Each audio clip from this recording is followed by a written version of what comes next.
નમસ્કાર, voice of Mahisagar news channel પર આપનું હાર્દિક સ્વાગત છે।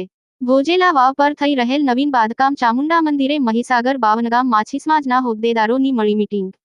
આજરોજ તારીખ 30મી જૂન 2024ના રોજ સંતરામપુરના ભોજેલા વાવ જ્યાં બાવનગામ માછી સમાજ દ્વારા બંધાઈ રહેલ કુલદેવી મા ચામુંડા મંદિરે બાવનગામ માછી સમાજના સંગઠન પ્રમુખ, મહામંત્રી સહિત હોદ્દેદારો તથા સમાજના 6 વિભાગના પ્રમુખ, મહામંત્રી તથા સમાજના આગેવાનોની એક મીટિંગ સ્થાનિક સેવાભાવી પ્રતાપભાઈના નિવાસસ્થાને મળી હતી।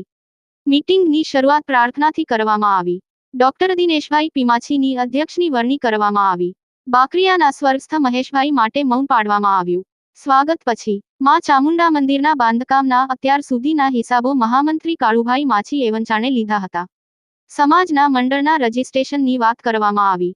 મંદિર નાબાકી રહેલ બાંધકામ અંગે ચર્ચા કરવામાં આવી। મંદિર માટે સમાજમાંથી દાતાઓ ઊભા થાય તે જરૂરી છે। આજરોજ હિંદોલિયા વિભાગના 7 ગામમાંથી 1,09,227 રૂપિયા ફાળો જમા કરાવ્યો હતો। છેલ્લે પ્રમુખના વક્તવ્યમાં ચામુંડા મંદિરનું મંદિર જેમને તેમ જલ્દી પૂરું થાય તેમ જણાવ્યું। સંયોજક આરજે માછીએ આભાર વિધિ કરી। મીટિંગમાં મોટી સંખ્યામાં હોદ્દેદારો તથા બંધાઈ રહેલ પાતાળેશ્વર મહાદેવ મંદિર બાંધકામના આગેવાનો હાજર રહ્યા હતા। કાર્યક્રમનું સમગ્ર સંચાલન મહામંત્રી કાળુભાઈ માછી કર્યું હતું। છેલ્લે સમૂહ ભોજન લઈ મીટિંગ પૂર્ણ કરવામાં આવી।